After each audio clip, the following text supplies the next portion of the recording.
इस वक्त बड़ी खबर आ रही है ज्ञानवापी पर दूसरी रिपोर्ट लीक होने की जानकारी आ रही है। सर्वे रिपोर्ट पर यह बड़ा खुलासा 19 पन्ने की रिपोर्ट कोर्ट में पेश हुई है। दीवार पर हिंदू कलाकृतियां मिली हैं। इस रिपोर्ट में इस बात का जिक्र है कमल, डमरू, त्रिशूल के निशान मिले हैं। लेकिन एक बार फिर से इस दूसरी रिपोर्ट पर यह आरोप कि यह लीक हो गई है। पानी कम होने पर गोलाकार आकृति मिली है।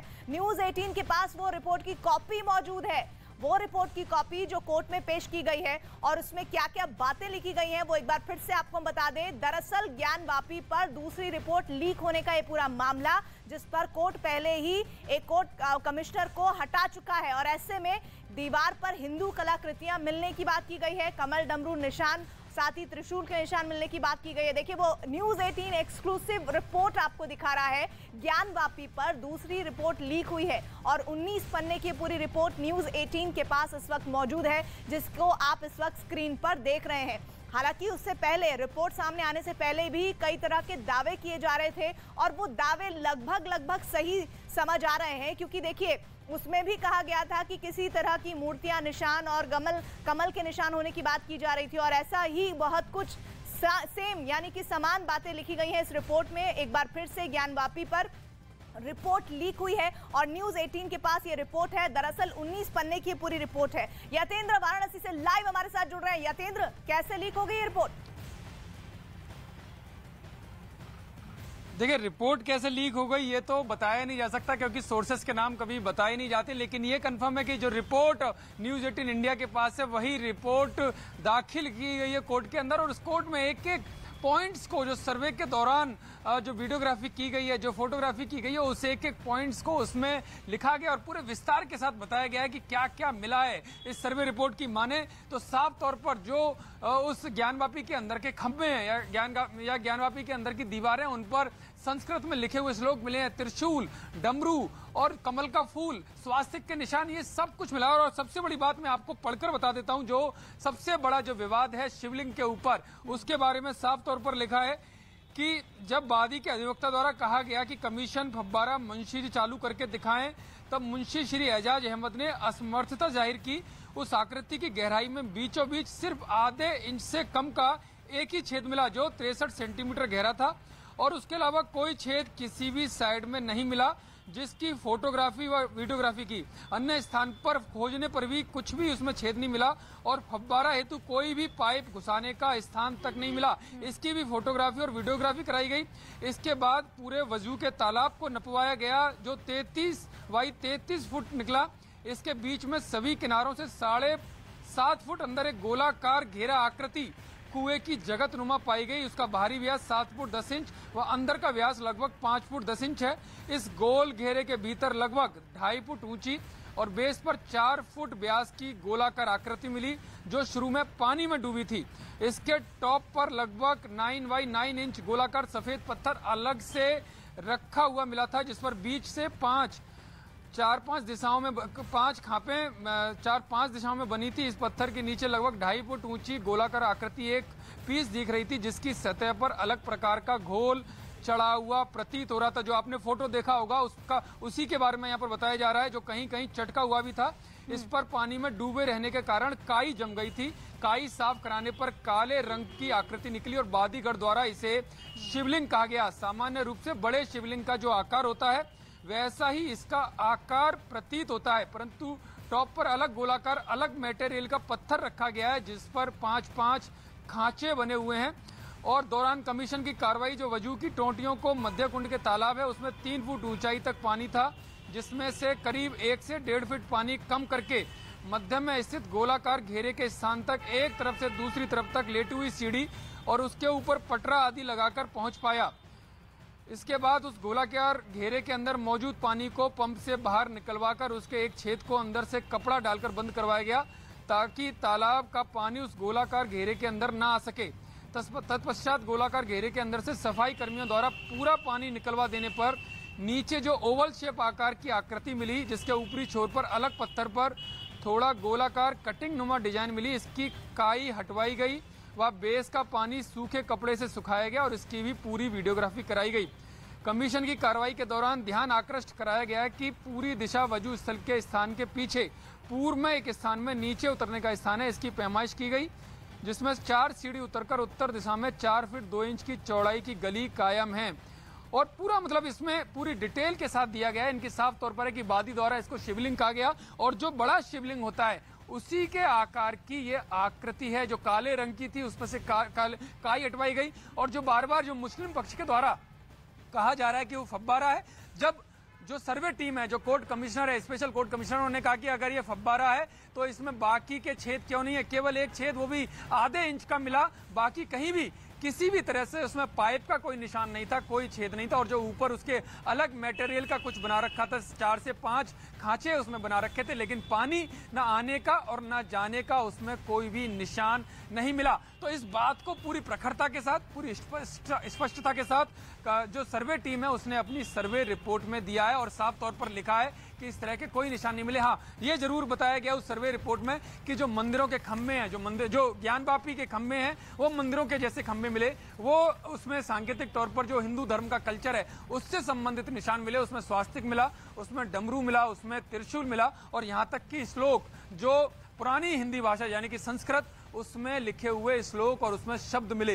यानी कि ये अपने आप में काफी बड़ा संकेत है कि ये सर्वे रिपोर्ट किस तरह से आगे जाएगी, किस तरह से उसको कोर्ट लेगा। यानी कि एक एक रिपोर्ट, एक एक पॉइंट्स को इसमें ध्यान में रखा गया है, और किस तरह से आगे बढ़े, किस तरह से एजाज अहमद ने उनको रोका, किस तरह से पूरा पानी निकाला गया, मछलियों को सुरक्षित रखा गया, और जो मत्स्य पालन अधिकारी है उनको बुलाया गया कि मछलियां सेफ रहें, उसका पानी कम कराया गया। ये सारी बातें विस्तार के साथ इसमें लिखी हुई हैं। जी आप बने रहिए मेरे साथ, और वो रिपोर्ट की कॉपी भी मेरे पास यतेंद्र आ गई है, जिसमें साफ तौर पर वो बातें लिखी गई हैं। इस 19 पन्नों की रिपोर्ट में सब कुछ ये बात तय हो गई है कि बाबा न सिर्फ मिल गए हैं, बल्कि बाबा को मिलने के जो साक्ष्य हैं वो और ज्यादा मोहर लगाते हैं इस बात पर। ये तस्वीरें इस वक्त आपको हम दिखा रहे हैं उस कॉपी की जो कोर्ट में पेश हुई है, विशाल सिंह ने पेश की है। और देखिए साथ ही वो तस्वीरें जिसको लेकर बीते कई दिनों से विवाद भी चल रहा था कि आखिर ये शिवलिंग है या नहीं है। एक बड़ा पक्ष ये मान रहा था कि वहां पर भगवान शिवलिंग मौजूद है, और उसके साथ ही मुस्लिम पक्ष ये कह रहा था कि वो फव्वारा है। इस पर कई चर्चाएं हुई, लेकिन जो रिपोर्ट आई है उसमें बहुत सारी बातें साफ हो गई है। कमल, डमरू, त्रिशूल, साथ ही ऐसी आकृतियां उभरती हुई नजर आ रही हैं जहां पर मंदिर होने के सबूत मिलते हैं, और जो कलाकृतियां मिली हैं वो बता रही हैं कि किस तरह से वहां पर न सिर्फ मंदिर था, बल्कि मंदिर के ऊपर किस तरह से मस्जिद का निर्माण किया गया। तो ये तस्वीरें और साथ ही पेपर्स भी मैं आपको दिखा रही हूं जो इस वक्त मेरे हाथ में मौजूद हैं, जिसमें साफ तौर पर लिखा हुआ है कि उक्त सभी शिलापट, देखिए ये एक एक करके जो तस्वीरें इस वक्त मेरे पास हैं, ये देखिए, ये मेरे पास जो रिपोर्ट इस वक्त आप देख रहे हैं, इसमें सीधे तौर पर कुछ जो पॉइंटर्स हैं वो हमने अंडरलाइन किए हैं आपके लिए, ताकि आपको साफ ये पता चल पाए। उक्त सभी शिलापट वो आकृतियों की वीडियोग्राफी कराई गई है, और उसमें उत्तर से पश्चिम की तरफ चलते हुए मध्य शिलापट पर शेष नाग की कलाकृति, नागपन जैसी आकृति देखी गई है। अमूमन आप जब मंदिरों में जाते होंगे तो आपको शिवलिंग के साथ साथ शेषनाग की भी आकृति जरूर दिखती होगी। इसके अलावा आगे उसमें क्या लिखा हुआ है, उसमें लिखा हुआ है कि शिलापट पर सिंदूरी रंग की उभरी हुई कलाकृतियां भी देखी गई हैं। इसके अलावा देखिए, आइए मैं कुछ और जानकारियां आपको इस पूरी रिपोर्ट से संबंधित दे देती हूं। दरअसल बहुत महत्वपूर्ण रिपोर्ट इस वक्त हमारे हाथ लगी है, और ये रिपोर्ट बता रही है कि कैसे वहां पर मंदिर होने के साक्ष्य न सिर्फ मिले हैं। देखिए ये जो पूरा खाका है, ये जो पूरा मैप है वो आपके सामने है, लेकिन एक एक कर किस तरह से इसको लेकर जानकारियां सामने आई है मैं पढ़कर आपको बताती हूं इस रिपोर्ट के जरिए। शिलापट पर सिंदूरी रंग की उभरी हुई आकृति के होने की बात की जा रही है। इस रिपोर्ट में साफ साफ ये बात लिखी हुई है। साथ ही लिखा गया है कि शिलापट पर इसके अलावा देव विग्रह, जिसमें 4 मूर्तियों की आकृति दृष्टव्य है, यानी कि दिखाई पड़ रही है। ऐसी मूर्तियां जो कि अभी तक कहा जा रहा था कि वहां पर कोई ऐसा मूर्ति होने का दावा नहीं है, लेकिन अब जो रिपोर्ट सामने आई है उसमें ये बात सामने आ रही है। देखिए वो पूरी रिपोर्ट हम आपको दिखा रहे हैं स्क्रीन पर, और उसमें क्या क्या लिखा हुआ है वो पढ़कर मैं आपको सुना रही हूँ। इसमें लिखा हुआ है कि अंदर की तरफ मिट्टी व एक अलग शिलापट दिख रही है। इस पूरी रिपोर्ट को अगर आप समझेंगे, पढ़ेंगे, तो एक बात साफ हो जाती है। वो ये बता रही है कि किस तरह से इस पूरी रिपोर्ट में उन तमाम दावों पर अंतिम मोहर लगती है, यानी कि पूरी तरह से बात साबित होती है कि शिवलिंग वहां पर था, और न सिर्फ शिवलिंग था बल्कि उसके ऊपर मस्जिद बनाई गई, और वो जो कलाकृतियां, वहां जो आकार, डमरू, तमाम कमल के निशान मिले हैं, वो बता रहे हैं कि वहां पर मंदिर था। एक बार फिर से मैं यतेंद्र का रुख करूंगी। यतेंद्र, और क्या जानकारियां, और एक बार फिर से न सिर्फ बाबा मिले बल्कि उनके साक्ष्य होने के तमाम प्रमाण भी है।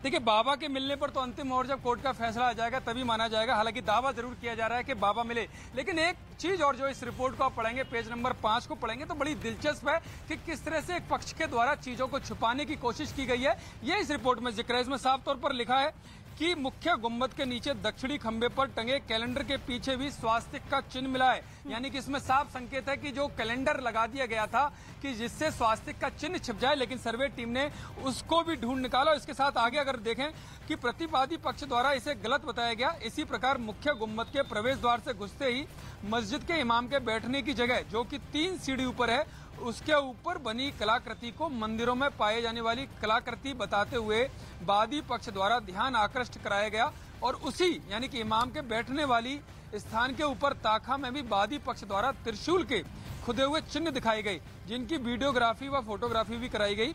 इसी मस्जिद की पश्चिमी दीवार पर बाईं दिशा में 2 कंगूरा टूटा और क्षतिग्रस्त है, और पश्चिमी उत्तर कोना भी टूटा, यह वादी पक्ष द्वारा बताया गया। यहीं पर एक कोने में लगे स्विच बोर्ड के पास भी त्रिशूल की कई आकृति मिली है, जिसके आसपास पेंट कराया गया। यानी कि आप समझ सकते हैं कि किस तरह से कैलेंडर के पीछे त्रिशूल की आकृति को छुपाने की कोशिश की गई। जहां पर इमाम बैठते हैं 3 सीढ़ी ऊपर, वहां पर भी जिस तरह की कलाकृतियां मिली हैं उनको भी छुपाने की कोशिश की गई। और जहां त्रिशूल छपा हुआ मिला है दीवारों पर, उसके आसपास उसे छिपाने के लिए पेंट कराया गया, व्हाइट वॉश कराया गया। इस तरह का साफ मैसेज रिपोर्ट में दिया गया। यानी कि साफ है कि पहले जहां जो शिवलिंग का दावा किया जा रहा है उसके ऊपर एक मटेरियल लगाया गया, उसको बताया गया कि फव्वारा है, इसमें से पानी आता है। लेकिन जब उसकी जांच की गई तो उसमें से कुछ भी नहीं निकला, ना पाइप निकला, ना उसके छेद इतने बड़े थे कि उसमें से पानी आ सके। उसको यानी कि छुपाने के लिए कोशिश की गई। उसे सबसे पहले मैं आपको बता देता हूं, जो इस रिपोर्ट में जिक्र नहीं है, सूत्रों के मुताबिक घटना जिस तरह से हुई वो मैं आपको पल पल की बात बता दे रहा हूं, क्योंकि कई सारी बातें होती हैं कि कानून के अनुसार वो चीजें रिपोर्ट में नहीं लिखी जाती हैं। लेकिन जब टीम वहां पर गई तो उनको बताया गया कि ये लोहे का स्ट्रक्चर है जिसमें से फव्वारा आता है। जब विरोध नहीं माना सर्वे टीम ने, उसको खाली कराया गया पानी को, तो टीम ने जाकर देखा तो वहां वो लोहे का नहीं था। जब उसको छू कर देखा गया तो फिर उसके बाद महंत को बुलाया गया, जो मंदिर के महंत थे। उन्होंने भी बताया कि ये बिल्कुल शिवलिंग की तरह है और ऐसे में इसकी जो साफ सफाई होगी वो कपड़े से नहीं होगी। कपड़े से नहीं होगी तो किस तरह से होगी? तो महंत ने बताया कि चीनी को शुद्ध माना जाता है, उसे शुद्धता के तौर पर प्रयोग किया जाता है। तो चीनी से उस पूरे जो शिवलिंग बताया जा रहा है उसकी सफाई की गई। और जब वहां का हाल अगर सूत्रों की माने तो पूरी टीम ज्यादातर सदस्य भावुक हो गए उस पल को देखकर। और जब उन्होंने, और वहां के कुछ सदस्यों ने उस भावुकता में आंखों में पानी आ गए थे, तो उसमें हर हर महादेव का नारा भी लगा दिया। हर हर महादेव का नारा वहां पर गूंजा। लेकिन सर्वे टीम ने कहा कि ये कोर्ट के आदेश पर कानूनी प्रक्रिया चल रही है, तो ऐसे में इस तरह के धार्मिक नारे ना लगाए जाएं। जब फैसला होगा तब उस तरह की आप प्रतिक्रिया व्यक्त कर सकते हैं। उसके बाद जो वादी पक्ष के सदस्य थे वो शांत हुए। लेकिन ये अंदर की कहानी मैं आपको बता रहा हूं कि किस तरह से रोकने की कोशिश की गई। पहले को एजाज नाम के शख्स हैं, उन्होंने कहा कि वजू खाना गंदा है, आप वहां पर ना जाइए। उसकी बात को मानते हुए एक बार को सर्वे टीम चली भी गई। लेकिन बाद में अचानक एक सदस्य के कहने पर कि खुद special court commissioner Vishal Singh, जो सूत्रों का दावा है, उन्होंने कहा कि नहीं एक बार देख लेते हैं। जब एक बार देखा गया तब वो गोलाकार आकृति दिखाई दी, बड़ी आकृति दिखाई दी। तब पानी का जो निकालने का फैसला हुआ। हालांकि पानी निकालने पर भी विरोध किया गया कि मछलियां मर जाएंगी, 100 से 150 मछलियां उसमें थी। लेकिन मत्स्य पालन अधिकारी को बुलाया गया, तालाब का पानी कम किया गया और बताया गया कि 2 फीट तक पानी रहेगा तो मछलियों को कोई नुकसान नहीं है। तब वो शिवलिंग जो बताया जा रहा है, ये देखिए हम उस शिवलिंग की तस्वीर दिखा रहे हैं, जिसे बार बार हिंदू पक्ष ये कह रहा था कि भगवान शिव का शिवलिंग है, और उसी वजह से वो बार बार ये चाह रहे थे यहाँ पर कि मस्जिद में कम से कम जो शिवलिंग होता है उसका जैसे पूजा अर्चना की जाती है वो आखिर क्यों बंद है। और ये 1-2 वर्ष से नहीं, ये वर्षों से बंद है। और ऐसे में एक और महत्वपूर्ण बात जो इन पेपर्स में लिखी है, इस रिपोर्ट में लिखी है, वो जरूर अपने व्यूअर्स को मैं यहाँ बताना चाहती हूँ। दरअसल जो 4 अंजुमन इंतजामिया के मुंशी हैं, जिनका जिक्र अभी खुद यतेंद्र भी कर रहे थे, एजाज मोहम्मद से एक सवाल किया गया। जब रिपोर्ट सर्वे करने के लिए टीम गई थी तो उनसे सवाल किया गया कि ये फव्वारा, जिसको बार बार मुस्लिम पक्ष की तरफ से कहा जा रहा था कि ये फव्वारा कब से बंद है, तो उन्होंने कहा कि कुछ वक्त से बंद है। जब पूरी तरह से जानकारी जुटाने की कोशिश की गई तो तब पता चला कि ये थोड़े दिनों से नहीं बल्कि लगभग 20 साल से ये फव्वारा बंद है। ऐसे में जो सर्वे करने गई टीम थी उनको ऐसा लगा कि इसकी और ज्यादा जानकारी होनी चाहिए, की जानी चाहिए। तो सर्वे के दौरान जो बातें सामने आई उसमें ये जानकारी निकलकर सामने आई कि उस आकृति की गहराई के बीचों बीच सिर्फ आधे इंच से कम का ही एक छेद मिला, यानी कि जिसे फव्वारा होने का दावा किया जा रहा था उसमें महज आधे इंच का ही छेद था, जो 63 सेंटीमीटर गहरा था। और उसके अलावा कोई छेद किसी भी साइड में या किसी भी अन्य स्थान पर, ये रिपोर्ट में लिखी हुई बातें मैं पढ़ के बता रही हूं, बावजूद खोजने पर भी नहीं मिला। यानी कि सर्वे की टीम ने कोशिश की कि ये जुटाई जाए बात कि आखिर अगर फव्वारा है तो कहीं और से तो कोई छेद करके तो पानी के जरिए फव्वारा निकलने की कोशिश तो नहीं है, लेकिन ऐसा कुछ भी सर्वे टीम को वहां पर नहीं मिला। और इसके बावजूद फव्वारा हेतु कोई पाइप घुसाने का स्थान भी नहीं मिला, जो कि फोटोग्राफी में सामने आया है। जिस तस्वीर को आप देख रहे हैं इसी शिवलिंग के बारे में हम बात कर रहे हैं, जिसको लेकर बहुत महत्वपूर्ण जानकारियां सामने आई हैं। और 7.5 फुट अंदर एक गोलाकार घेरा आकृति कुएं की जगतनुमा में पाई गई, यानी कि वो कुआं जो इस वक्त आप देख रहे हैं उसके बीचों बीच जो आप देख रहे हैं आकृति वो शिवलिंग है। और जैसा भी यतेंद्र भी बता रहे थे कि किस तरह से उसे बाकायदा जब साफ करवाया गया तो पता चला कि ये शिवलिंग है, यहाँ पर मौजूद है। और वो जो ऊपर अलग से आपको हिस्सा टूटा हुआ सा नजर आ रहा है वो बहुत ही कम हिस्सा था। और इसमें लिखा हुआ है इस रिपोर्ट में, इसमें बाकायदा इस बात की जानकारी शामिल है कि किस तरह से उस आकृति पर जिसे हिंदू पक्ष शिवलिंग होने का दावा कर रहा है, इस रिपोर्ट में उस दावे पर मोहर लगी है। आगे भी बहुत सारी बातें इसमें लिखी गई हैं। यतेंद्र, एक ऐसी बात जिसके जरिए मुस्लिम पक्ष के दावे कमजोर होते हैं और हिंदू पक्ष के दावों को और मजबूती मिलती है, और क्या क्या बातें हैं?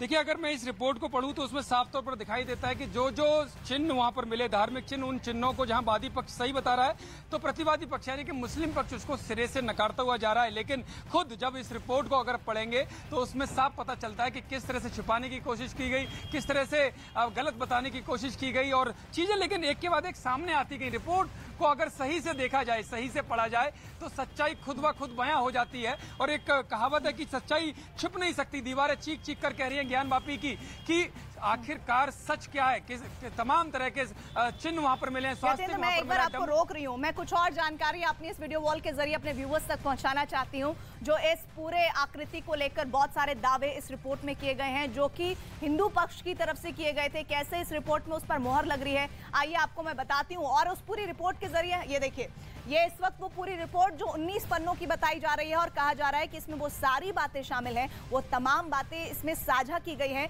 जिसको बार बार हिंदू पक्ष कह रहा था। और सबसे बड़ी बात ये कि जो आकृति दिखाई गई है इस रिपोर्ट में, देखिए हमने अंडरलाइन की हुई है, पूरा जो रेड आपको ये पूरा हिस्सा दिख रहा है, ये बहुत इंपॉर्टेंट बातें लिखी गई हैं।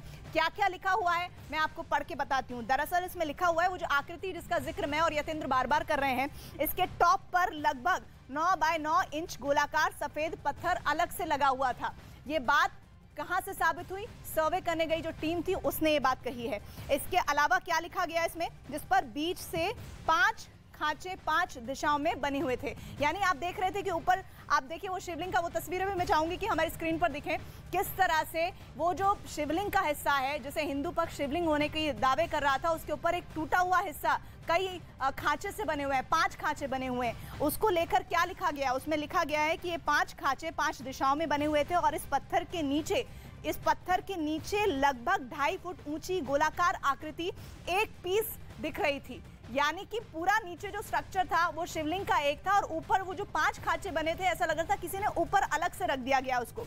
इसके अलावा ये भी बात लिखी गई है इसमें कि सतह पर अलग प्रकार का घोल चढ़ा हुआ है, ये एहसास हो रहा था जो सर्वे करने गई टीम बता रही है। इसके बाद प्रतीत होता था कि थोड़ा थोड़ा कहीं पर वो चटका हुआ भी है, साथ ही इस पर पानी में डूबे रहने के कारण काई जमी थी। ये जो लगातार स्ट्रक्चर कई दिनों से, कई सालों से पानी के भीतर था, उस पर काई जमे होने की बात इस रिपोर्ट में कही गई है। और काई साफ कराने पर काले रंग की आकृति निकली और वादीगढ़ बार बार इसे कह रहा था कि वो शिवलिंग है। और सामान्य तौर पर अगर आप अब वो तस्वीर देखेंगे जो साफ होने के बाद सामने आए शायद कुछ दिनों में, तो ये पता चल जाएगा कि किस तरह से वो शिवलिंग की ही आकृति है। इस बात पर सर्वे करने गई टीम ने मोहर लगाई है।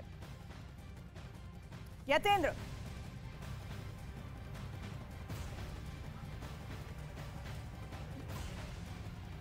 अपना सवाल दोहराएंगे। यतेंद्र, मैं आपसे ये जानना चाह रही हूँ कि अभी तक जो तस्वीर सामने आ रही है, देखिए ये जो तस्वीर है जब सर्वे करने गई टीम थी उससे पहले की है, जिसमें हम दिखा रहे हैं कि 5 खांचे बने हैं 5 दिशाओं में, और फिर बाद में जैसा आपने भी वो पूरी कहानी बताई कि किस तरह से उसे साफ किया गया। तो अब मुमकिन है कि जो अब तस्वीर शिवलिंग की सामने आएगी वो बिना इन 5 खांचों की होगी?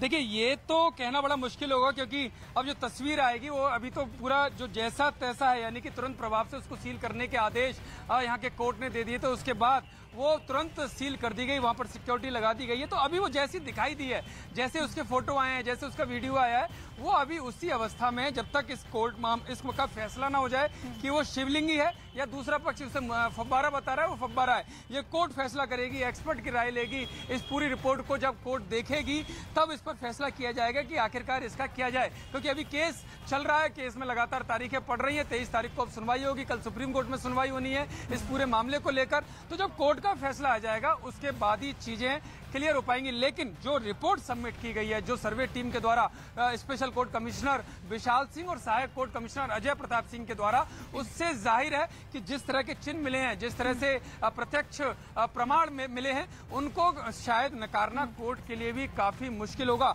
हालांकि तर्क दोनों तरफ से दिए जाएंगे, दाव पेच दोनों तरफ से दिए जाएंगे, क्योंकि कोई भी हार मानने को तैयार नहीं है। ये कोर्ट को फैसला करना होगा कि किसके तर्क सही है, किसके तर्क गलत हैं, किस फेवर में कोर्ट का फैसला जाता है। लेकिन अगर हम बार बार मैं जो कह रहा हूं, हम रिपोर्ट पढ़कर भी आप भी बता रहे हैं, मैं भी बता रहा हूं, तो इस रिपोर्ट को अगर सही से देखें तो तमाम बातों का जिक्र किया गया है। इसमें इस बात का भी जिक्र किया गया है कि जब जब कोई भी निशान मिला, खासकर धार्मिक चिन्ह मिला, मैं आपके साथ दोबारा जुड़ूंगी यतेंद्र, लेकिन एक बात और जो मैं यहाँ पर अपने व्यूवर्स को बताना चाहती हूँ, 8 ऐसी जो आकृतियां हैं, 8 जो इस रिपोर्ट में लिखी हुई हैं वो मिली हैं, जो ये बता रही हैं कि वहां पर मंदिर था।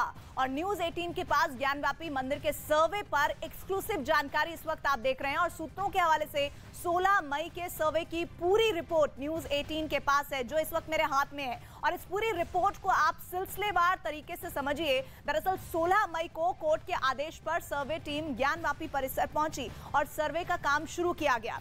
सर्वे टीम ने इस दौरान वजू खाने की तरफ जाने की कोशिश की, तभी एजाज नाम के शख्स ने रोकते हुए कहा कि वहां बहुत गंदगी है, मत जाइए। हालांकि सर्वे टीम वहां पहुंची और उसके बाद शिवलिंग वहां पर होने का दावा किया और उसके बारे में सवाल पूछा गया, तब मुस्लिम पक्ष ने उसे कहा कि ऐसा ही लोहे का ढांचा है।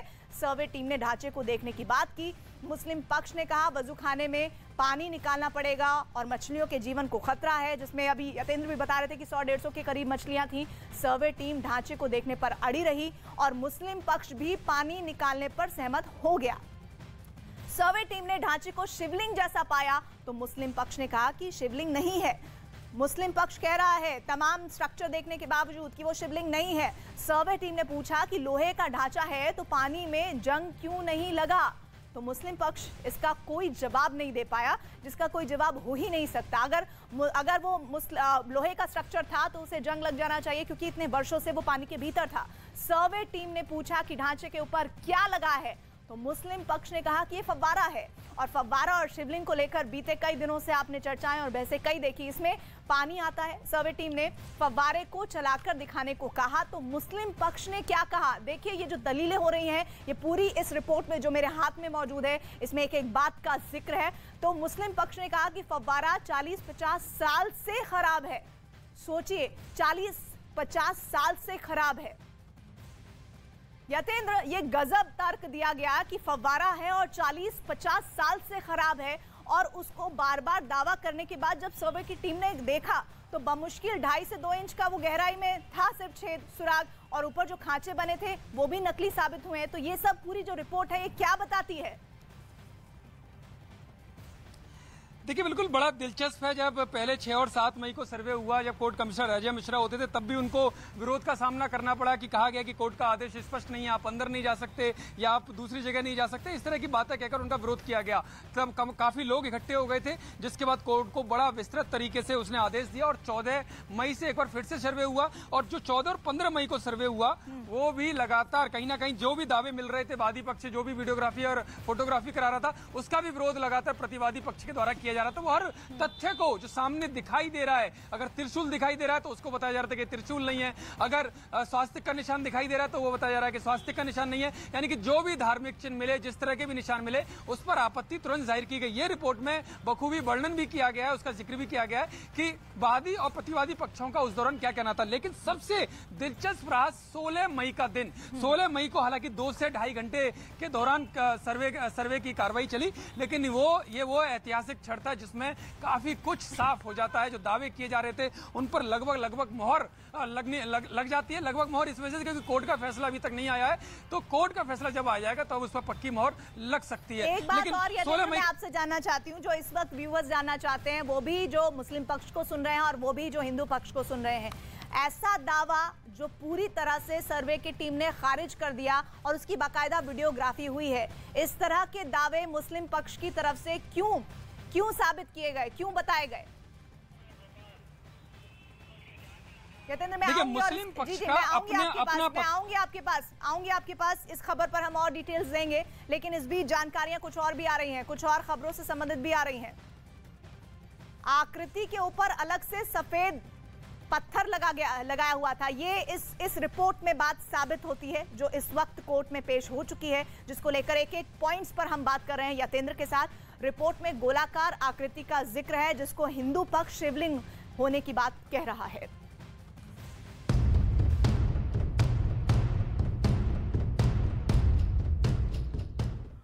और 34 साल पुराने रोड रेज मामले में नवजोत सिंह सिद्धू को सुप्रीम कोर्ट ने 1 साल की सजा सुनाई है। पूरा मामला 1988 का है, जिसमें पहले नवजोत सिंह सिद्धू को राहत मिल गई थी। पूरा मामला पटियाला में पार्किंग को लेकर झगड़े का था और जिसमें एक बुजुर्ग की मौत हुई थी। और इस पहले मामले में सुप्रीम कोर्ट ने सिद्धू को 1000 का जुर्माना लगाकर छोड़ दिया था और इसके खिलाफ पीड़ित पक्ष ने पुनर्विचार याचिका दाखिल की थी, जिस पर आज फैसला आया है। वहीं सिद्धू ने पूरे मामले में कुछ भी कहने से इनकार कर दिया है।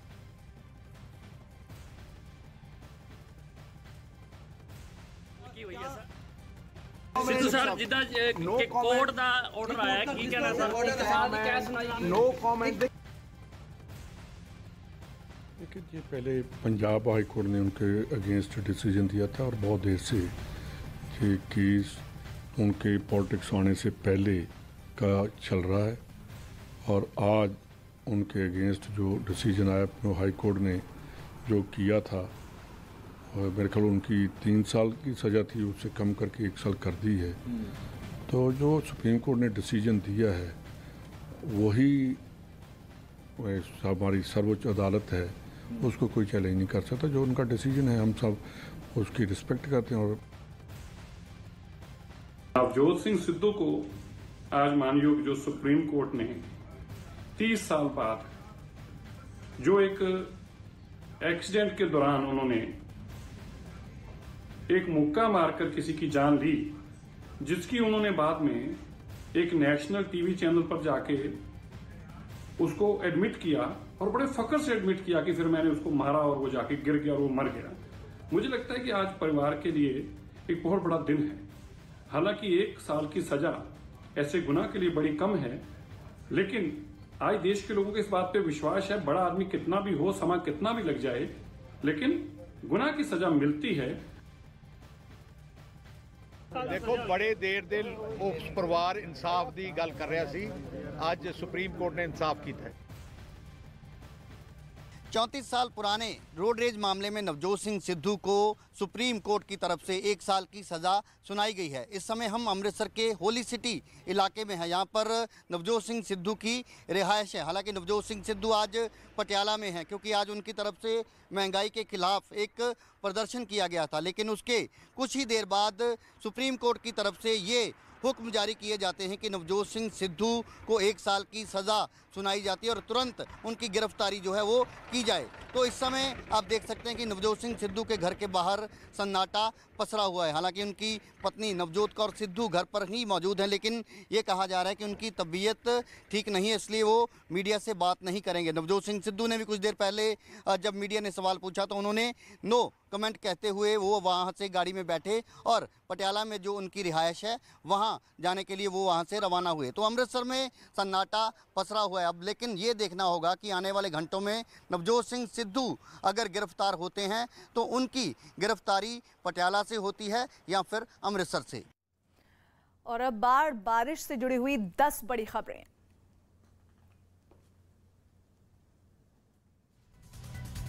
असम के ओजाई में जिंदगी बचाने की जंग जारी। न्यूज 18 के कैमरे रेस्क्यू टीम ने एक बच्चे को बचाया। अभी भी कई लोग बाढ़ के पानी में फंसे हैं।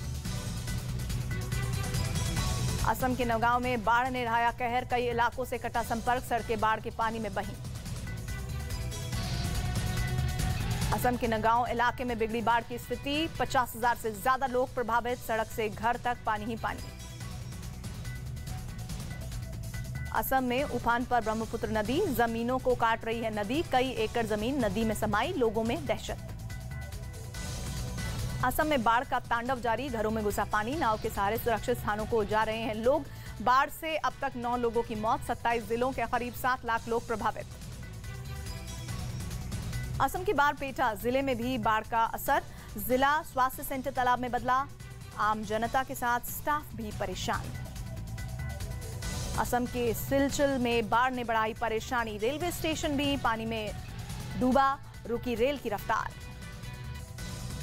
असम में बाढ़ ने लाई तबाही। कई एकड़ फसल तबाह। धान की फसल को सबसे ज्यादा नुकसान। किसानों ने की आर्थिक मदद की अपील।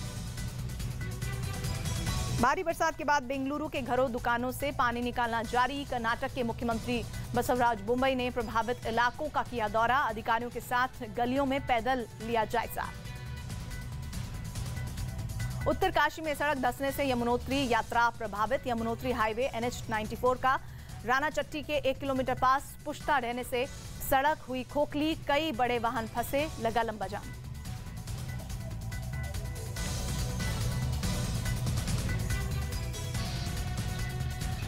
चलिए अब यूक्रेन युद्ध से जुड़ी हुई 10 बड़ी खबरें आप तक पहुंचाते हैं। लुहांस्क में रूस यूक्रेन के बीच भीषण जंग। यूक्रेन की सेना ने लुहांस्क क्षेत्र में एक रेलवे पुल को उड़ाया। रूसी सेना को अंदर जाने में रोका। विस्फोटक लगाने का वीडियो यूक्रेन सेना ने किया जारी। शहर में कब्जे की जंग तेज। मारिउपोल जीतने के बाद रूस का जोश हाई। रूसी सेना कामचत्का के पास समंदर में किया युद्ध अभ्यास। घातक हथियारों का किया प्रदर्शन। रूसी सेना ने जारी किया वीडियो। अमेरिका ने कीव में फिर से शुरू किया अपने दूतावास का संचालन। करीब 3 महीने के बाद अमेरिका ने अपने दूतावास को खोला। अमेरिकी विदेश एंटनी ब्लिंकन ने कहा, अमेरिका यूक्रेन की सरकार और लोगों के साथ खड़ा। रूस ने यूक्रेन युद्ध में उतारे लेजर हथियार। रूस ने पिरिसिटवेट नाम की एक और खतरनाक लेजर वेपन के सफल परीक्षण का किया दावा। कहा, यह हथियार हवा में उड़ते ड्रोन को पल भर में कर सकता है राख। लेजर से धरती के ऊपर तैनात सैटेलाइट को भी बर्बाद करने का दावा। यूक्रेन की सेना ने रूस के ड्रोन पर किया हमला। पलक झपकते ही रूसी ड्रोन तबाह। रूस पर पहली बार पॉलिश मिसाइल का इस्तेमाल। यूक्रेन की सेना ने जारी किया वीडियो। यूक्रेन की सेना ने रूसी ठिकाने पर किया जोरदार हमला। एक टैंक को बनाया निशाना। कई रूसी सैनिकों की मौत का दावा। यूक्रेन को पोलैंड ने सौंपे अत्याधुनिक T-72M1 और T-72M1R टैंक। युद्ध क्षेत्र में जाते दिखे टैंक। यूक्रेन ने जारी किया वीडियो। अज़ोवस्ताल में अब तक 1730 यूक्रेनी सैनिकों का सरेंडर। रूस के रक्षा मंत्रालय का दावा। रूसी सेना के घेरे में यूक्रेनी सैनिकों में निकाला गया बाहर। युद्ध के मोर्चे पर तैनात यूक्रेन की सेना। एक यूक्रेनी सैनिक हरे राम का मंत्र करता दिखा जाप। यूक्रेन के बोरोद्वांका शहर में रूस ने पहुंचाया काफी नुकसान। अधिकांश लोगों के पास रहने के लिए घर नहीं। लोगों के पास राशन भी हो चुका है खत्म।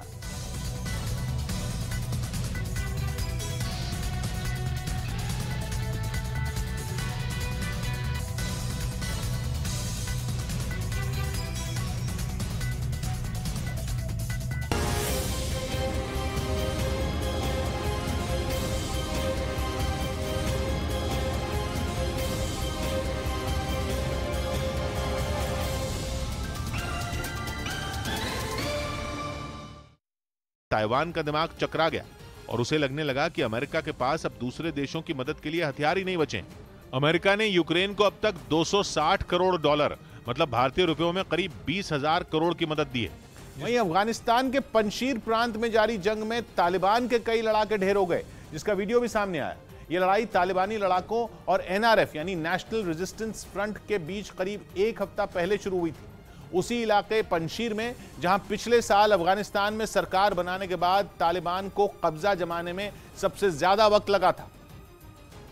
और अब वहां जब जंग शुरू हुई तो उसमें तालिबान के कई लड़ाके हमेशा के लिए गहरी नींद में सो गए। जो वीडियो सामने आया उसमें दिखा कि पंशीर को आजाद कराने में जुटे NRF ने तालिबानी लड़ाकों को चारों तरफ से घेर लिया। जब वो अपनी हरकतों से बाज आते नहीं दिखे तो उन पर गोलियों की बरसात की गई। चारों तरफ से पहाड़ों से घिरे उस इलाके में कुछ ही देर में जंग इतनी भीषण हो गई कि वो पूरा इलाका गोलियों की तड़तड़ाहट से गूंज उठा। बताया गया कि तालिबान ने भी इस बात की पुष्टि की कि इस जंग में उसका एक कमांडर और कुछ लड़ाके मारे गए। उधर अपने पड़ोस में पैर पसारते नेटो की काट निकालने के लिए पुतिन ने अपने साथी देशों के मिलिट्री अलायंस CSTO यानी कलेक्टिव सिक्योरिटी ट्रीटी ऑर्गेनाइजेशन का सम्मेलन बुलाया और अमेरिका और नेटो पर बरस पड़े। स्वीडन और फिनलैंड जैसे रूस के पड़ोसियों ने भी नेटो के सदस्य बनने का ऐलान कर दिया है, जिसके बाद से ही रूस आग बबूला है और वो बार बार दोनों देशों को धमकी दे रहा है। यहां तक कि रूस उन्हें अपने परमाणु हथियारों का डर भी दिखा चुका है। उसी कड़ी में पुतिन एक बार फिर अमेरिका और नेटो पर टूट पड़े और चेतावनी दी कि अगर नेटो ने स्वीडन और फिनलैंड का मिलिट्री इंफ्रास्ट्रक्चर बढ़ाया तो फिर रूस से भी उसे करारा जवाब मिलेगा। सोवियत संघ का हिस्सा रहे 6 देशों की सदस्यता वाले CSTO के सम्मेलन में पुतिन ने कहा कि रूस को फिनलैंड और स्वीडन से कोई दिक्कत नहीं है, इसलिए उनके नेटो से जुड़ने पर रूस को सीधा खतरा नहीं है, लेकिन अगर इस इलाके में मिलिट्री इंफ्रास्ट्रक्चर का विस्तार हुआ तो हम जरूर जवाब देंगे। जवाब कैसा होगा उसके लिए हम देखेंगे कि हमारे लिए क्या खतरा पैदा किया गया है। बेवजह परेशानी खड़ी की जा रही है और हम उसी हिसाब से जवाब देंगे। मॉस्को में हुए CSTO के इस सम्मेलन की टाइमिंग बेहद अहम है। 2019 के बाद ये पहली बार है जब CSTO के नेताओं ने मुलाकात की, वो भी तब जब रूस ने यूक्रेन में युद्ध छेड़ा हुआ है। और बताया गया कि बंद कमरे में हुई मीटिंग में यूक्रेन की जंग पर भी चर्चा हुई। ऐसे में रक्षा विशेषज्ञों को CSTO की बैठक के पीछे बस एक ही वजह नजर आ रही है, वो ये कि पुतिन नेटो से भिड़ने के लिए CSTO को ढाल के तौर पर इस्तेमाल करने का प्लान बना रहे हैं।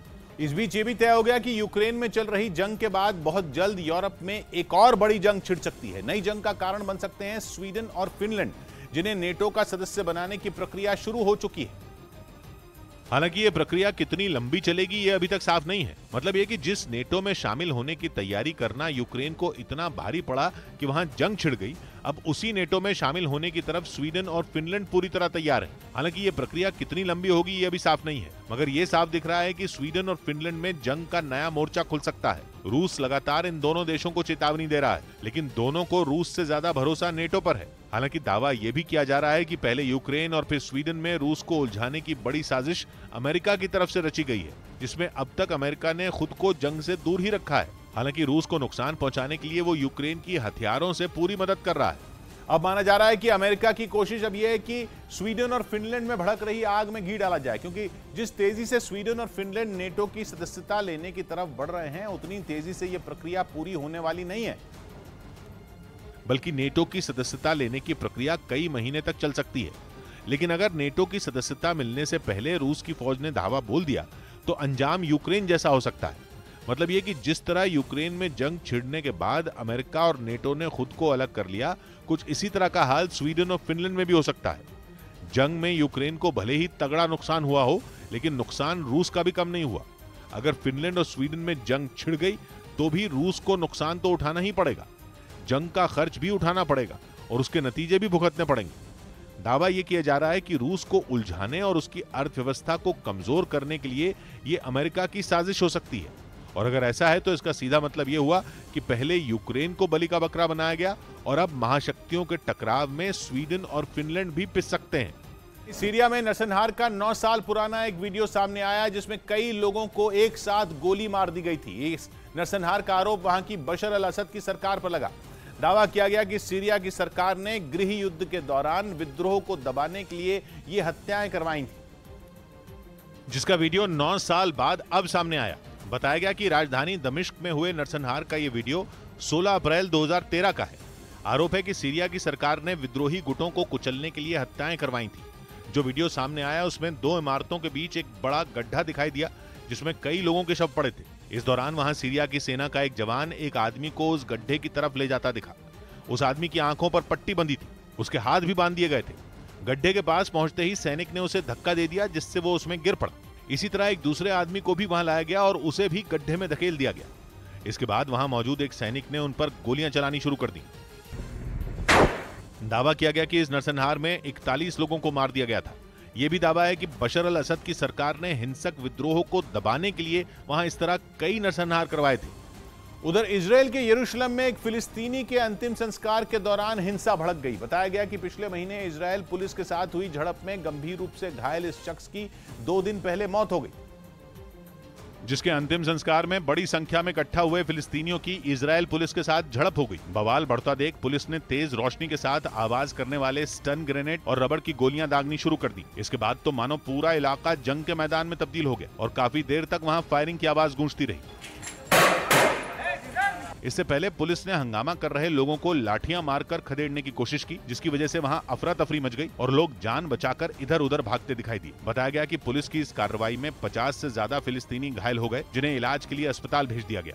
इस बीच खबर है कि पाकिस्तान आतंकवादियों को मनाने में जुट गया है। एक रिपोर्ट में दावा किया गया कि जिन आतंकियों को वो मना रहा है वो तहरीके तालिबान पाकिस्तान के, जिन पर पाकिस्तान में आतंकवाद फैलाने का आरोप लगता रहा है। दावा किया गया कि अब तक तहरीके तालिबान पाकिस्तान को आंखें दिखाने वाले पाकिस्तान ने उसके आगे घुटने टेक दिए हैं। खबर है कि आईएसआई के पूर्व डायरेक्टर फैज हमीद खुद उसे मनाने काबुल पहुंचे। कुछ दिन पहले ही खबर आई थी कि पाकिस्तान के लड़ाकू विमान तहरीके तालिबान पाकिस्तान के आतंकियों को मारने अफगानिस्तान की सीमा में घुस गए थे।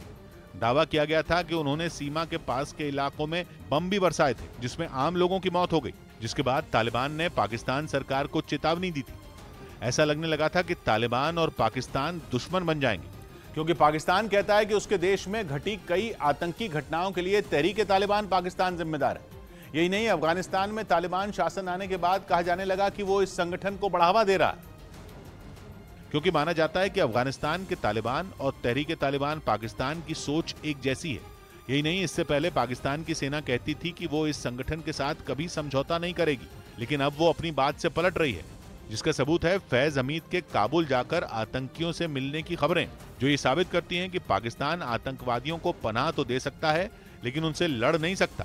द बलूचिस्तान पोस्ट ने दावा किया कि तहरीके तालिबान पाकिस्तान के 16 सदस्यों को जबरदस्ती फैज हमीद से मिलने ले जाया गया है, जिसके बाद तहरीके तालिबान पाकिस्तान ने कहा है कि वो बातचीत के लिए तैयार है, लेकिन वो पाकिस्तान की सेना की गुंडागर्दी नहीं सहेगा। यही नहीं, उसने ये भी शर्त रखी कि बातचीत अंजाम तक तब पहुंचेगी जब इस संगठन का फायदा होगा। मतलब ये कि तहरीके तालिबान पाकिस्तान ब्लैकमेलिंग पर उतर आया है और पाकिस्तान उसके आगे झुकने को मजबूर है। रूस और यूक्रेन के बीच चल रही जंग को अब 3 महीने होने वाले हैं, लेकिन इसके बाद भी जंग खत्म होने के आसार दूर दूर तक नहीं दिखाई दे रहे। इन सब के बीच यूक्रेन के विद्रोही लड़ाकों का मारियोपोल के अज़ोवस्ताल स्टील प्लांट पर हमले का एक वीडियो जारी किया गया। यूक्रेन के विद्रोही लड़ाके जंग की शुरुआत से ही रूसी सेना और चेचन लड़ाकों के साथ मिलकर लड़ रहे हैं और उन्होंने भी मारियोपोल में तबाही मचाने में कोई कोर कसर नहीं छोड़ी। अब उनके निशाने पर अज़ोवस्ताल स्टील प्लांट है, जिस पर कब्जे की जंग लंबी खिंचती जा रही है। यही वजह है कि वहां हमले और तेज कर दिए गए, जिसके सामने आए वीडियो में एक विद्रोही लड़ाका रॉकेट लॉन्चर से स्टील प्लांट पर रॉकेट दागता दिखाई दिया। जैसे ही वो रॉकेट दागकर पीछे की तरफ हटा, एक दूसरे लड़के ने अपने कंधे पर रखे लॉन्चर से एक रॉकेट स्टील प्लांट की तरफ दाग दिया।